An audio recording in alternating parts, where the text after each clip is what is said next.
প্রতি সপ্তাহে শনিবার আমার অফিস ছুটি, তাই একটু দেরি করে ঘুম থেকে উঠেছিলাম।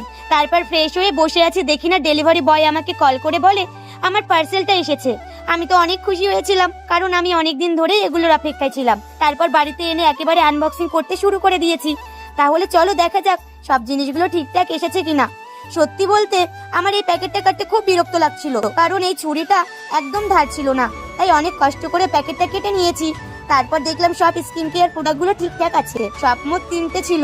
তাহলে চলো একে একে খুলে দেখা যাক এগুলো কেমন। সব প্রথম প্যাকেটে এই ফেস ওয়াশটা ছিল।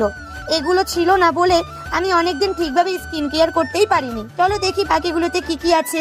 এটার মধ্যে ছিল এই ময়েশ্চারাইজারটা, আর সব শেষে প্যাকেটটাতে একটা লিপ বাম রয়েছে। তাহলে আমার আজকের প্রোডাক্ট আনবক্সিং করা হয়ে গিয়েছে। আর হ্যাঁ, এটা কিন্তু কোনো স্পন্সর ভিডিও না, আর এগুলো কেমন সেটার ভিডিও পরে আসবে। তাহলে আজকের জন্য এটাই, দেখা হচ্ছে পরের ভিডিওতে। টাটা।